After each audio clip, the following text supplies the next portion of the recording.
¿Cuál es el futuro que le espera a las naciones?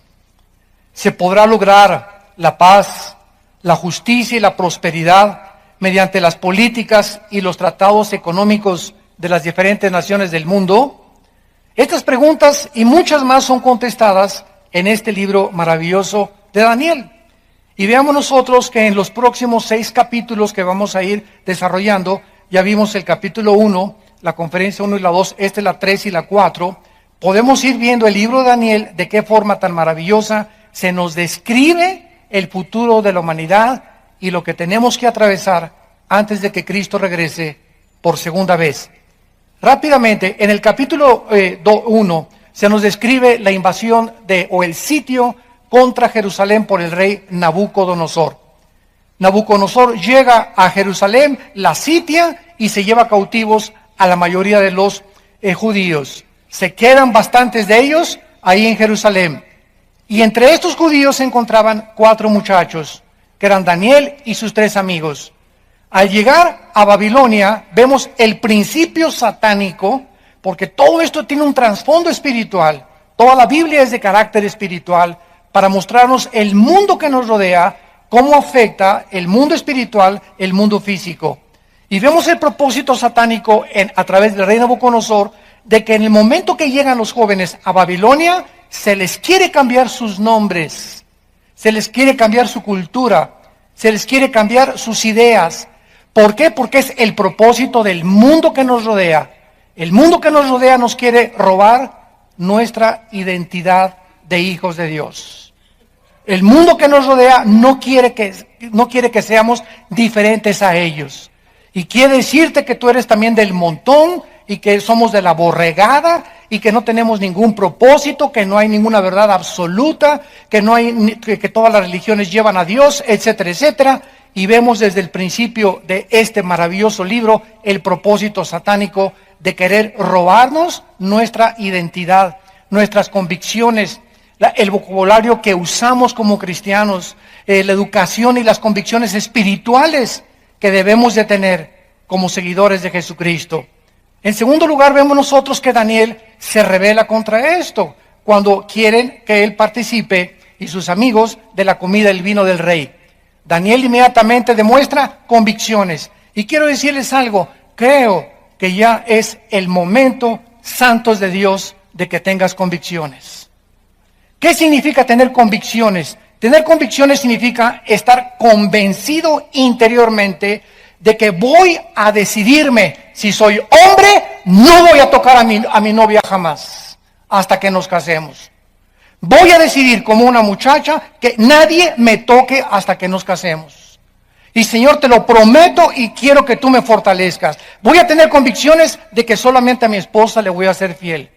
Voy a tener convicciones que mi vida va a ser guiada por la honradez, la integridad y nunca por la falsedad ni la insinceridad de mi corazón. Voy a tener convicciones de que nunca le voy a robar a Dios. Y estas convicciones, si no determinamos ya, es algo que tenemos que proponernos, como lo hizo Daniel en el versículo 8. Y Daniel determinó en su corazón, propuso en su corazón, estableció firmemente en su corazón no participar de la inmoralidad ni de las cosas que Babilonia tenía enfrente de él y de sus amigos. Sin esta determinación, sin estas convicciones, Dios no nos puede ayudar. Ahora, fíjense cómo funciona esto.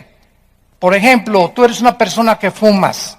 Entonces, la convicción te dice, ya estoy totalmente convencido que físicamente estoy reduciendo mi vida 25 años, por lo menos, que es lo que te reduce el cigarro y las drogas.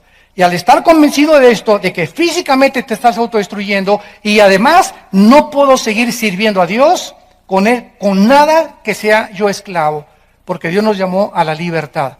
Entonces, decido en mi corazón, y entonces tú agarras los cigarros y los tiras al bote de la basura y escucha, en el momento en el que Dios ve que nosotros tomamos una convicción y determinamos y damos el primer paso, Dios da el segundo paso. Dios no va a hacer nunca lo que nos corresponde a nosotros hacer. La responsabilidad es de nosotros, Dios hace su parte. Una vez que Él ve que nosotros hacemos nuestra parte. Ah, pues ahora Pepito ya lo vi que ya tiró los cigarros, entonces ahí viene detrás el poder de Dios para respaldar tu convicción y darte fuerza para que tú puedas mantenerte firme y no volver a participar de esta droga. Voy a proponerme, ya no quiero la pornografía, ya estoy harto, la pornografía me va a llevar a un punto donde me voy a volver una persona degenerada sexualmente. Me va a afectar mi comunión con Dios, me va a afectar mi relación con mi esposa. Los cielos se cierran totalmente sobre mi casa cuando hay pornografía o cuando soy adicto a la pornografía, porque Dios no bendice mi matrimonio. Dice en Hebreos 13:4, honroso sea el matrimonio sin mancilla, y a los adúlteros y a los fornicarios los juzgará Dios. Entonces tú llegas a esa convicción, yo no quiero eso, yo quiero las bendiciones de Dios, quiero un matrimonio santo, quiero un matrimonio donde haya paz, quiero tener una familia que podamos salir adelante todos como familia. En el momento que tú vas a tu casa hoy mismo y agarras todas esas revistas y videos y bloqueas ya, tú sabes los canales que no deben de estar en tu televisión, y tú puedes hablar a cualquier red de internet para decirle cancéleme el canal fulano y el canal fulano. Tú sabes muy bien, no te puedes engañar. Cuando tú haces eso, Dios te respalda. Y ¿sabe una cosa que pasó con Daniel? Que Dios le dio gracia. Viene entonces la gracia de Dios. Y dice el capítulo 1, versículo 17, a estos 4 muchachos, cuando Dios vio que tomaron estas decisiones, les dio conocimiento e inteligencia en todas las letras y conocimientos o ciencias. Y Daniel tuvo entendimiento en toda visión y sueños. Y esta es la razón por la cual Dios bendice con entendimiento. Hace poco fueron una compañía televisora a grabarme a Dallas, a la casa de ustedes, y querían ellos que yo formara parte de un programa que se llama Los Gigantes y la Biblia, porque de acuerdo a esta televisora en Estados Unidos no había muchas personas que hablen de quiénes fueron los gigantes, los Nefilim. Siempre se ha tratado en la antigua escuela teológica de que los gigantes, ¿verdad?, fueron la mezcla de los descendientes de Enoc y los descendientes de Caín, cosa que es imposible hasta genéticamente.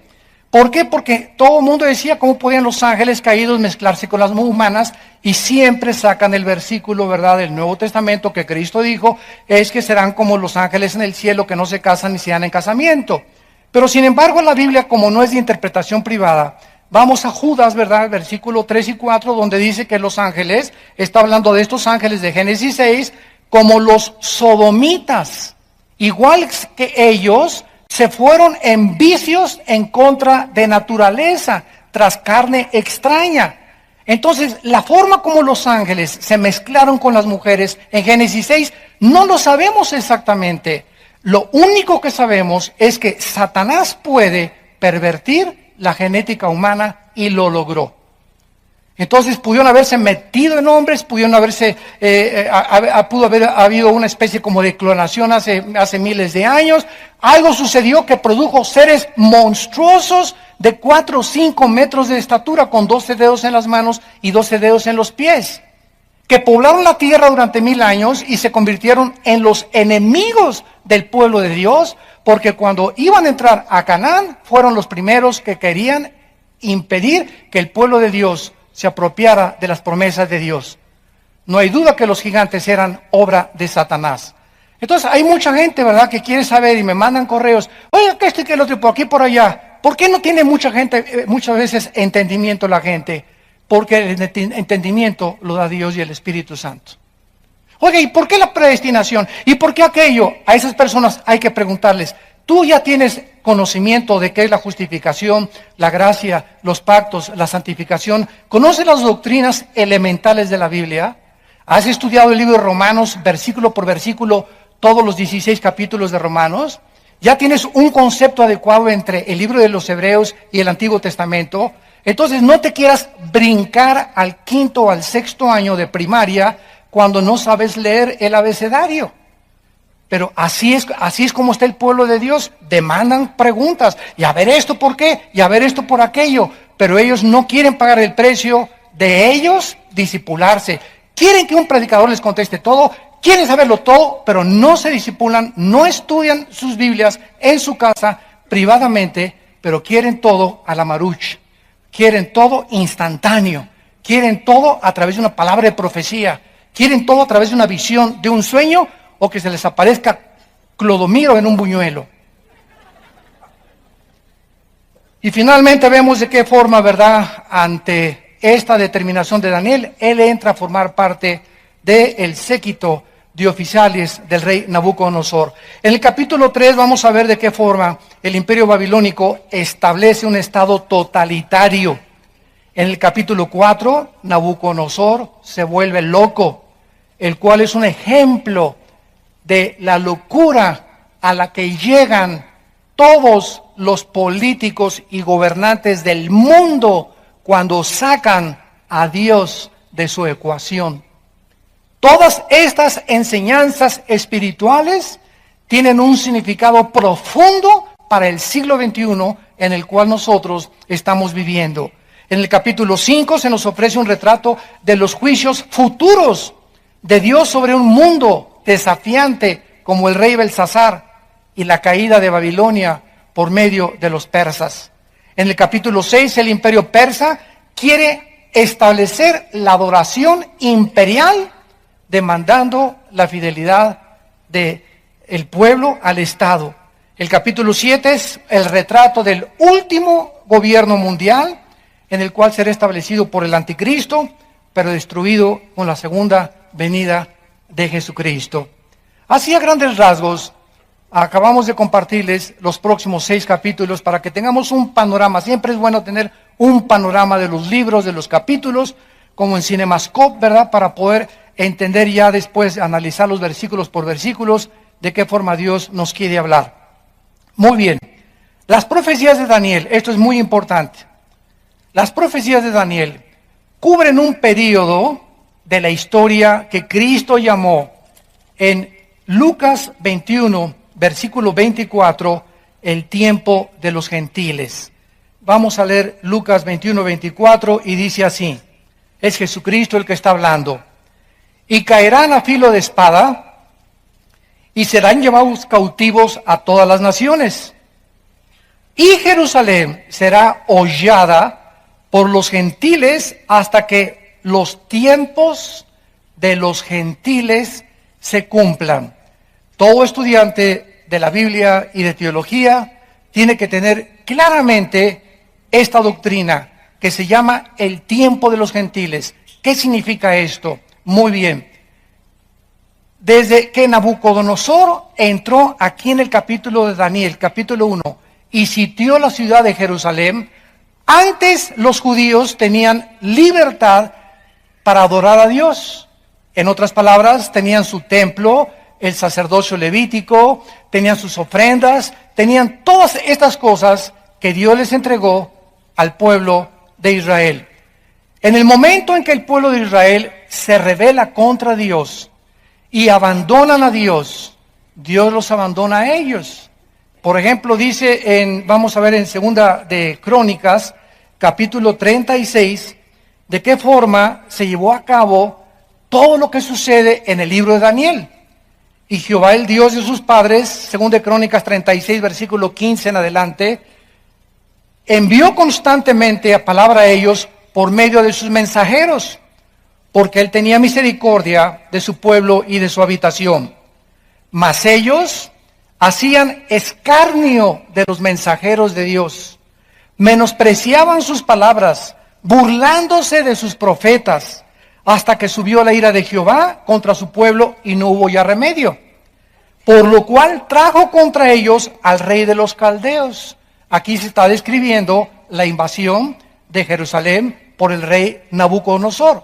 Los caldeos es otra frase que geográficamente nos ubica a Babilonia en tierra de Irak. Lo que es ahora la nación de Irak era la tierra de los caldeos o también la tierra de Sinar, donde se encontraba Babilonia y fue de las primeras ciudades en haber sido edificadas.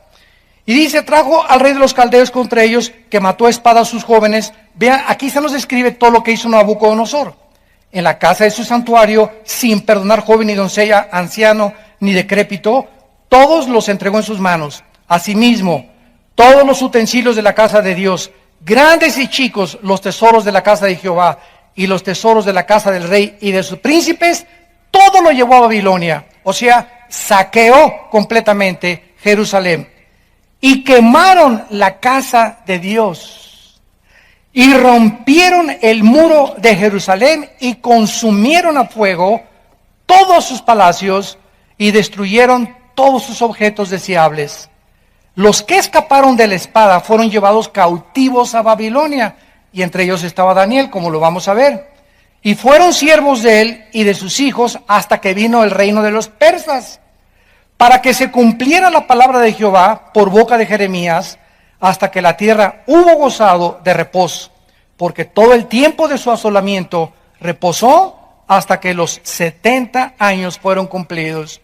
Jeremías, antes de que Nabucodonosor invadiera Jerusalén, en el capítulo 25 de Jeremías, él profetizó con años de anticipación que cuando llegara Nabucodonosor iban a ser 70 años que los judíos iban a vivir fuera de Jerusalén, presos, exiliados, deportados en una tierra lejana, sin templo, sin sacerdocio, sin sacrificio y sin ofrendas. Entonces, en el año 600 más o menos antes de Cristo, Israel, Dios dejó de tratar con ellos. Y Israel se fue y fue dispersado por todas las naciones. Después llegó el imperio persa, como lo vamos a ver más adelante, vinieron los griegos y los romanos. Y en el año 70, después de Jesucristo, cuando Jesucristo profetizó que no quedaría piedra sobre piedra en el hermosísimo y majestuoso templo que Herodes había reconstruido, se cumplió la profecía de que llegó Tito, el general romano, hijo del emperador romano Vespasiano, y no dejó en Jerusalén piedra sobre piedra en el año 70 después de Cristo. Veamos esto con cuidado. Desde el año 600 antes de Cristo hasta 1948.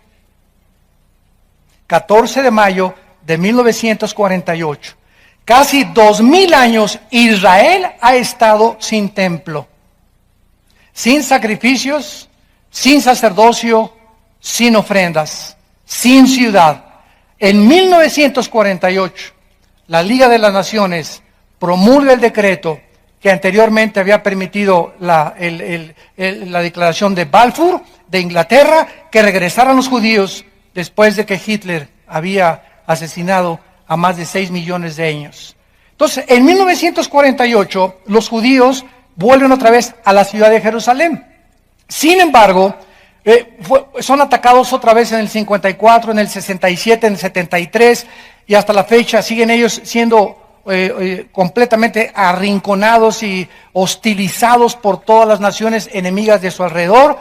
Y hasta ese tiempo vemos nosotros que en la guerra del 67, el general Moshe Dayan, que fue el que dirigió el ataque de defensa contra las naciones árabes, que en 6 días, ganaron la guerra, porque el 7º día tenían que descansar.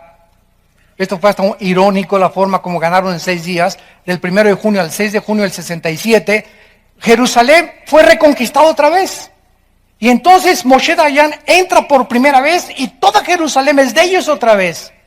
Pero la Liga de las Naciones hace un decreto que por favor se salgan y se queden solamente con la parte oriental, que es donde está el Muro de los Lamentos, y la otra parte que se las dejen a los musulmanes para evitar otra guerra.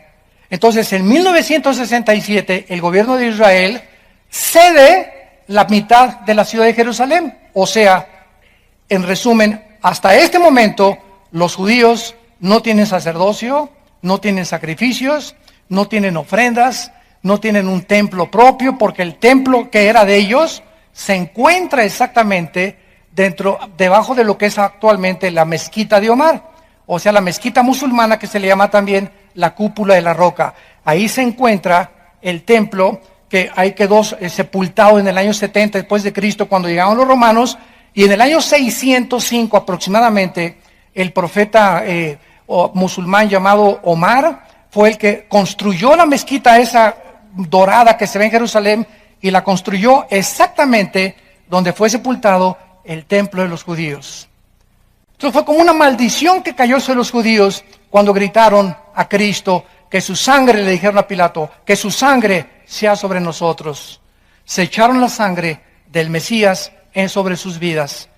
Y por esta razón, dice en 2 Corintios 3, que tienen un velo totalmente, la mayor parte de los judíos ortodoxos, puesto en su corazón, y no ven, no entienden todavía el Antiguo Testamento a la luz del Nuevo Testamento, porque no aceptan a Jesucristo, a Yeshua Mashiach, como el Señor y el Salvador y el Mesías prometido desde Génesis capítulo 3, versículo 15.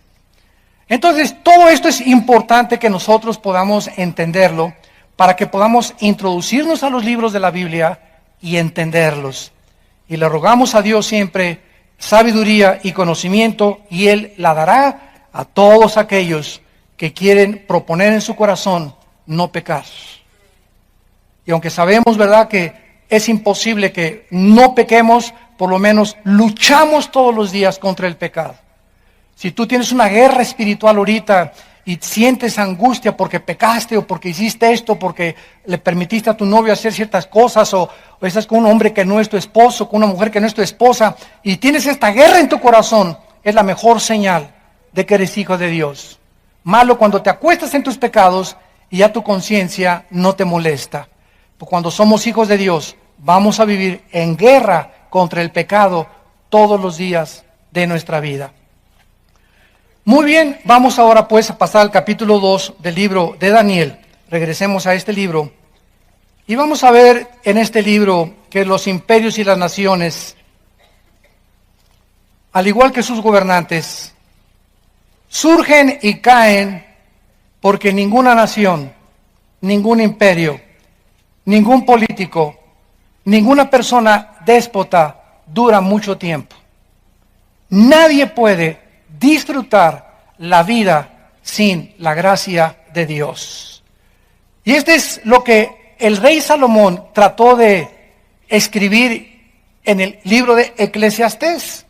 Al principio comienza Salomón: vanidad de vanidades. Todo es hueco en la vida, todo carece de propósito y significado.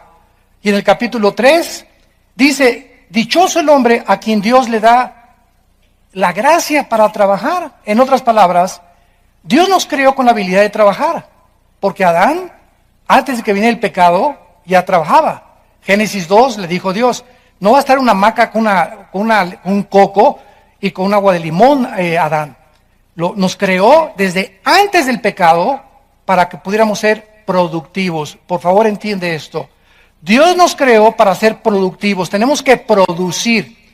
Cualquier persona que no produzca es un holgazán, es un flojo, es una persona completamente dormida en sus laureles. Y si no producimos ahora el fruto que tenemos que producir, somos árboles secos, llevados por todos lados como las nubes en el cielo por cualquier viento que sopla. Entonces el trabajo era satisfactorio, pero cuando vino el pecado, el trabajo se volvió una carga para todos nosotros. Ay, levantarme el lunes en la mañana, y ay, el tráfico, y llegar a la oficina, y verle la cara al jefe que tiene de acordeón, y ver a esta persona, y ver a aquella, etcétera, etcétera. ¿Y para qué trabajamos? No, pues mejor yo no voy a sacrificarme tanto, voy a hacerme el dinero mejor fácilmente. Y vienen las ideas, ¿verdad? Pues vamos a robar, o vamos a transar, o el que no tranza no avanza, o voy a tratar de cometer fraudes, o si tengo un taller mecánico, voy a dar una bomba de gasolina usada para ganar unos centavos más. Y siempre estamos tratando de alcanzar un propósito o una meta rápido.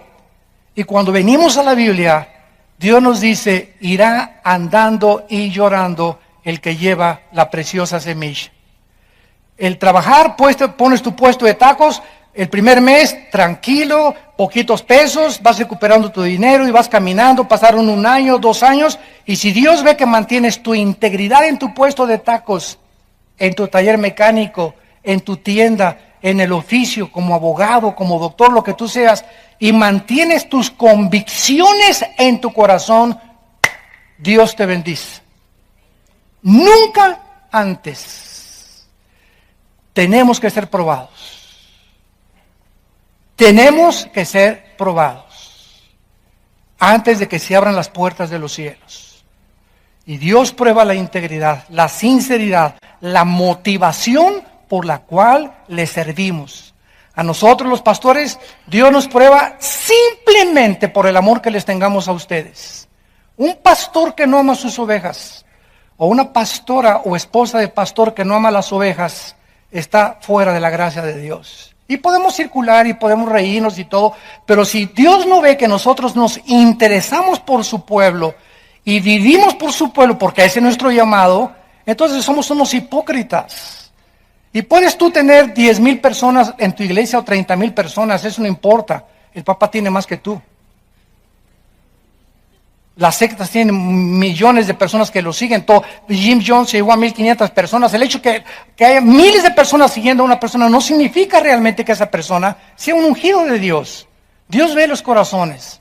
Y lo que Dios ve es si esa persona ama al pueblo al cual nos ha llamado a servirlos. Entonces es importante que entendamos que el corazón tiene que ser probado y Dios nos bendice. Pero cuando vas llorando con la semilla, regresaremos con gozo trayendo las gavillas. Habrá una bendición tremenda después de 30, 20, 40 años de servir a Dios. Yo comencé a servir a Dios en 1977, aquí en esta área de satélite. Muchos de ustedes somos antes de Cristo, ¿verdad? Ya nos conocen. Pero desde el 77 comenzamos aquí, Tlalnepantla, Valle Dorado, toda esta zona de por aquí del norte. Parece que aquí fue la zona donde Dios nos llamó a establecer un baluarte aquí, ¿verdad? Yo le llamo a la iglesia un baluarte de la verdad, como le dice Pablo a Timoteo.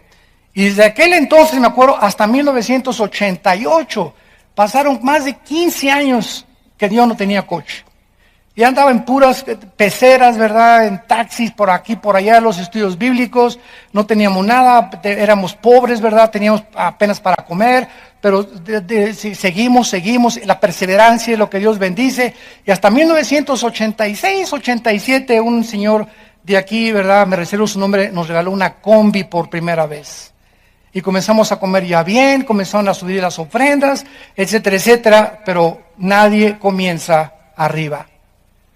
Para que no crean ustedes, ¿verdad? Que ahorita que nos ven aquí muy trajeado el brother, ¿verdad? Y etcétera, etcétera, que hemos toda la vida sido así, ¿verdad? No, ha sido tengo ahorita 40 años de ser cristiano y 37 de servir al Señor.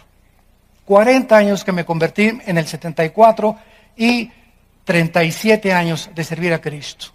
Y a través de estos 37 años tenemos una vida, ¿verdad? En la que podamos dar testimonio que no hemos engañado al pueblo de Dios y que hemos predicado las sanas palabras del Hijo de Dios. Y lo seguiremos haciendo mientras Él nos dé vida. En los tiempos de Daniel, tanto Jerusalén como Judá cayeron bajo el imperio babilónico, todo destruido, y los judíos estaban ahora preocupándose, ¿qué nos deparará el futuro? ¿Dónde están las promesas de Abraham? Oye, ya me divorcié, Dios me dijo que me iba a bendecir. Mi hijo se fue de la casa. Oye, el trabajo no prosperó, el negocio que hicimos no prosperó. ¿Realmente podremos nosotros tener un futuro? ¿Nos podrá levantar Dios? Mi amor, me corrieron del trabajo, nos quedamos sin nada por mis convicciones de cristianos. Como esa película de Dios no está muerto, el muchacho está al grado de perder y perdió a su novia. Escuchen, jóvenes, perdió a su novia con tal de mantenerse en sus convicciones. Y así te va a mandar Dios, muchachitas, de que, ay, no seas ridículo, no seas exagerado, no seas tan religioso, no seas, pareces un idiota ya día y noche con la Biblia. Y cuando tú aceptas eso, es que la amas más a ella que a Dios. Te está probando Dios. O igual con tu novio, ¿verdad? Ahí tú con la Biblia siempre, pues si no te gusta, ¿verdad? Pues nos vemos y ya. Pero tenemos que tener convicciones. Y si no pasamos esa prueba, no pasamos las demás. Porque es la primera prueba que tenemos los cristianos. Primera de Pedro capítulo 1. Nuestra fe, más preciosa que el oro, tiene que ser probada. ¿Cómo se prueba la fe? Ante la oposición, ante la persecución. Ahí es donde damos cuenta que vamos en contra de la corriente. Si no te gustó, pues búscate otro que te vaya a chapulinear. Si no te gustó, pues búscate otra, ¿verdad? Si no te gustó, pues renuncio, ¿verdad? Pero aquí es esto. Maestra, de mis hijos no van a participar de Halloween y yo sé que usted no me va a entender, tenemos nuestras convicciones, somos cristianos, ahí por aquí, por allá, si usted nos quiere correr, que nos corra. Si usted quiere si por alguna causa tu vida corre un riesgo o un peligro por causa de serle fiel a Cristo, bienaventurado y dichoso seas. No te imaginas cómo después de esa prueba, no te imaginas cómo Dios va a abrir las puertas de los cielos para bendecirte. No hay nadie a quien Dios bendiga con la famosa prosperidad. Nada más da esto y serás prosperado, etcétera, etcétera. No, la prosperidad viene después de muchos, muchos años de servir a Dios y de mantener tus convicciones contra toda la corriente opuesta del mundo. Ahora era cuando el pueblo judío necesitaba tener una esperanza. Necesitaban a alguien. ¿Y qué hizo Dios? Infiltrar 4 jóvenes dentro del imperio babilónico para trabajar dentro de estos jóvenes y en la vida de estos jóvenes, principalmente de Daniel, poder transmitirles al pueblo la esperanza que aún les esperaba si ellos se arrepentían de sus pecados. Vayamos pues al capítulo 2, que dice así: en el 2º año del reinado de Nabucodonosor, por cierto, él reinó 45 años de los 70 años que existió Babilonia. Nabucodonosor era hijo de Nabopolassar, su padre fue el rey de Babilonia. Él siguió Nabucodonosor y reinó 45 años. En el 2º año del reinado de Nabucodonosor, tuvo Nabucodonosor sueños y se perturbó su espíritu y se le fue el sueño. Hizo llamar el rey a magos, astrólogos, encantadores, caldeos, para que le explicaran los sueños. Vinieron pues y se presentaron delante del rey, y el rey les dijo: he tenido un sueño, y mi espíritu se ha turbado por saber el sueño. Entonces hablaron los caldeos al rey en lengua aramea: Rey, para siempre vive. Di el sueño a tus siervos y te mostraremos la interpretación. Noten ustedes, en primer lugar, que este sueño venía de Dios. Dios no le dio el sueño a Daniel, porque vamos a ver en este sueño de esta imagen que vamos a escribir, a ver si nos da tiempo si no en la próxima conferencia, esta imagen que fue el centro del sueño de Nabucodonosor, ahí se profetiza toda la historia de los imperios políticos desde el año 600 antes de Cristo hasta la segunda venida de Cristo. Esto es asombroso e increíble. En esa imagen que vamos a estudiar con mucho detenimiento, se profetiza todo el futuro de la humanidad. Así que imagínense ustedes si Daniel hubiera tenido ese sueño, ¿quién le hubiera creído? Pero el hecho que Dios le da el sueño a un rey pagano, a un rey gentil, a un rey cruel, porque si había alguien cruel y sanguinario era Nabucodonosor, le sacaba los ojos a sus víctimas, a las mujeres embarazadas las partía a la mitad. Era un rey de lo más sanguinario que puedan ustedes imaginarse. Entonces, al darle Dios el sueño a Nabucodonosor y después usar más adelante a Daniel, a los astrólogos, a los discípulos de Walter Mercado, a los ocultistas, a los filósofos orientales, a los gurús y a todos aquellos que están en el mundo del ocultismo, Daniel tenía que demostrar en ese imperio que él servía al único Dios vivo y verdadero. Vamos a ver la incapacidad de los brujos, los astrólogos, los adivinos de poder ni siquiera imaginarse qué había soñado el rey. Nabucodonosor tuvo un sueño que le quitó el sueño. De igual manera que este rey, muchos políticos y gobernantes actuales se encuentran en el siglo XXI perturbados. Se encuentran profundamente alterados por el futuro de la economía, el abasto del petróleo, el comercio, la inflación, las amenazas ahorita de guerras en el Medio Oriente, en Asia Menor, al norte, al este de Europa, con Ucrania, Lituania, Estonia. Ahora si Putin invade Estonia y Lituania y Latvia, que están naciones junto al mar Báltico, ahí sí interviene ahora la OTAN, y entonces si se arma, podría ser el inicio de una guerra internacional con una escalada de proporciones incalculables. Entonces, así se encuentran actualmente la mayor parte de los políticos. Ya, hola, palonde me voy. Ontoy, como decimos, ontoy. ¿Qué cosa es lo que tenemos que hacer? ¿Por qué? Porque todos estos problemas políticos, económicos, religiosos, van mucho más allá de nuestra capacidad para resolverlo nosotros. Señores políticos, economistas, gobernantes, somos hombres con pies de barro. No somos dioses. No te sientas como los Césares romanos, o como Saddam Hussein, o como Alejandro el Magno, como Adolfo Hitler, o como José Stalin. No sientan todo lo que esos hombres fracasaron en la historia precisamente por eso, por sentirse dioses. Por creer que tú puedes resolver los problemas de tu matrimonio. ¡Cuánto orgullo! Por creer que tú puedes darle una buena educación a tus hijos sin tomar en cuenta a Dios. Por creer que puedes prosperar y salir adelante con paz y felicidad y tranquilidad en tu vida sin tener en cuenta a Dios. Dios, la Biblia dice en Deuteronomio capítulo 18, Dios condena drásticamente la brujería y todo lo que se encuentra en el área del ocultismo. Dice Deuteronomio 18, versículo 10. No se ha hallado en ti quien haga pasar a su hijo o a su hija por el fuego, ni quien practique adivinación, ni agorero, ni sortílego, ni hechicero, ni encantador, ni adivino, ni mago, ni quien consulte a los muertos.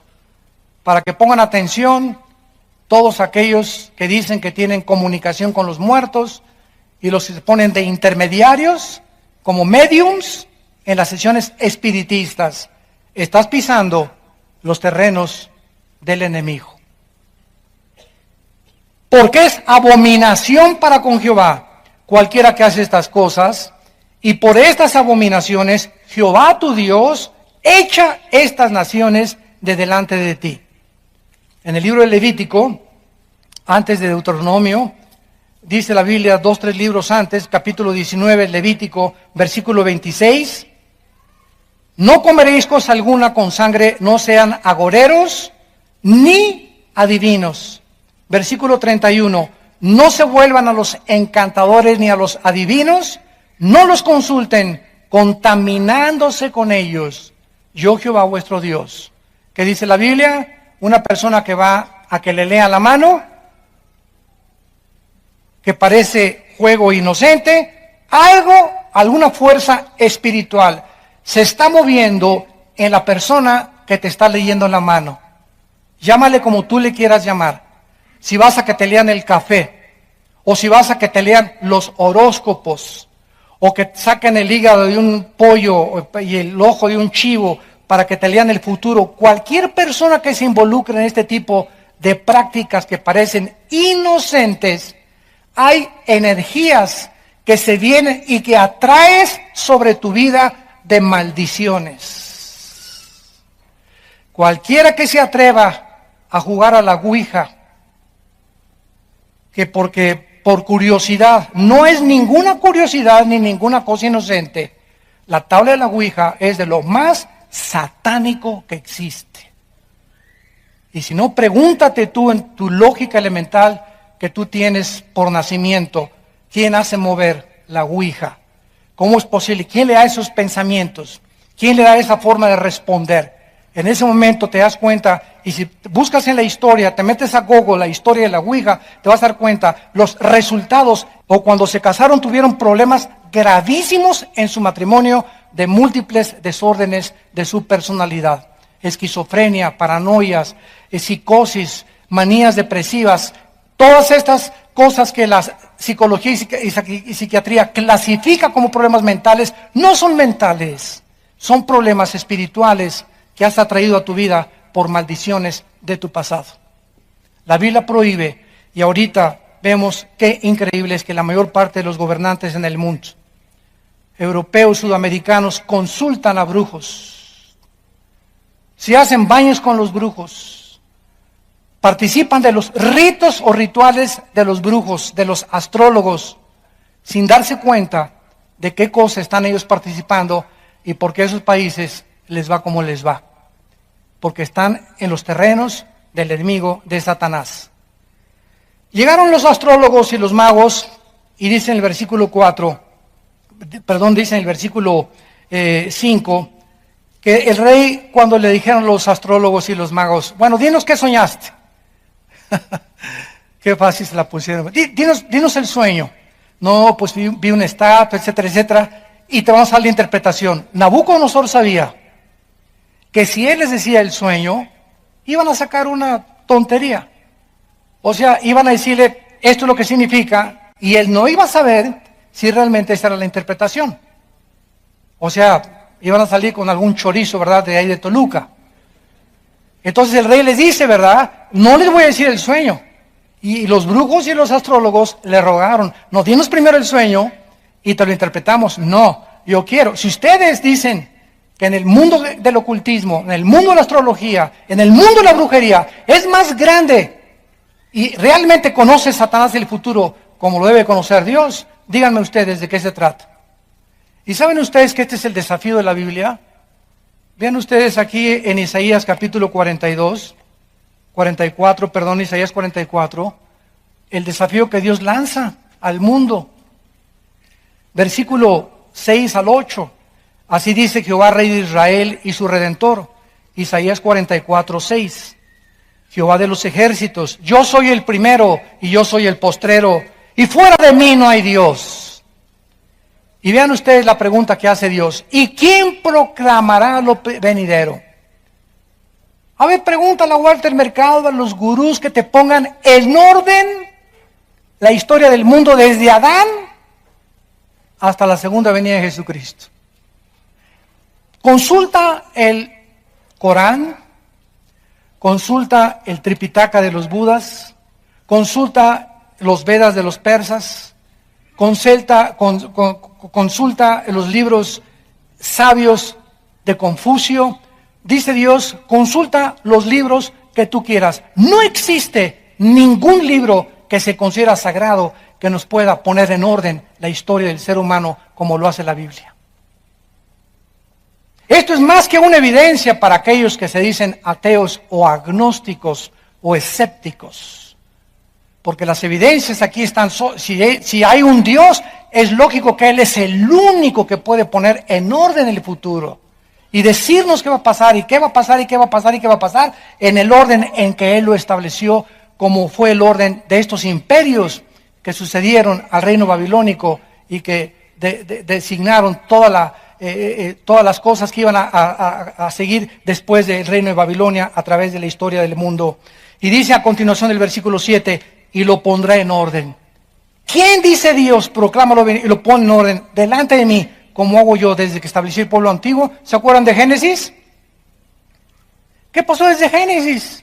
Abraham, tu descendencia se va a ir a Egipto y serán cautivos 400 años y después saldrán, y recorremos Génesis y recordemos el Éxodo y Levítico y los Números y vemos cómo Dios va mostrándoles a cada uno de los líderes la continuación de todo su plan y hasta que llegamos a Cristo. Y cuando llegamos a Cristo, al Nuevo Testamento, Él es la imagen del Dios invisible. Habiendo hablado Dios muchas veces de otras formas, por sueños, profecías, apariciones, visiones, por los profetas, ahora nos ha hablado por Jesús Hijo. Cristo es la última palabra y revelación de Dios al mundo, Jesucristo. Y Jesucristo les revela a sus discípulos en un orden perfecto todo lo que iba a pasar después de que lo crucificaran. Cuando tomó la última cena Cristo, pregunta, ¿quién le dijo que era la última vez que estaría con sus discípulos? ¿Cómo sabía él que exactamente en esa noche lo iban a aprender. Porque él conocía el tiempo que Dios le había dado para su futuro. Solo Dios lo podía hacer. Dijo, mi tiempo no ha llegado. Desde que nació estuvo consciente Jesús de que el tiempo de su vida y su muerte sería en el tiempo exacto que el Padre había escogido. Buda jamás lo dijo, Mahoma jamás lo dijo, Maharashi Dashi Makakashi Kukuchi tampoco jamás lo dijo, tu padrino. Y así podemos investigar, fue una de las formas en las que yo pude llegar al conocimiento de la verdad, santos de Dios. Investigué con esto y me metí en esto y por acá y esto y el otro y hasta fuimos a ver a doña Sabina allá a Riondo, Oaxaca, imagínense nada más a buscar que nos dieran a través de un viaje, ¿verdad? Y una revelación y esto y el otro y el Che Guevara, no, eres lo máximo, ese es mi papucho de papuchos y esto y Marx y Nietzsche y Sartre y todos y cuando llegué a Jesucristo caí de rodillas diciéndole tú eres el Señor, tú eres el Hijo de Dios.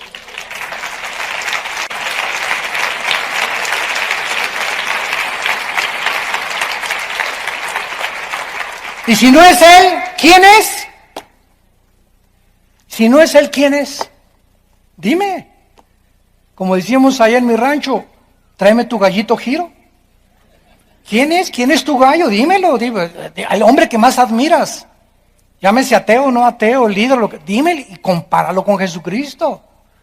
Y busca cualquier libro que tú quieras en los billones de volúmenes de literatura que existen en las bibliotecas del mundo y tráeme un libro que ni siquiera se atreva a comparar con la información que contiene la Biblia. No hay. Fíjate, qué privilegio el ser llamados hijos e hijas de Dios.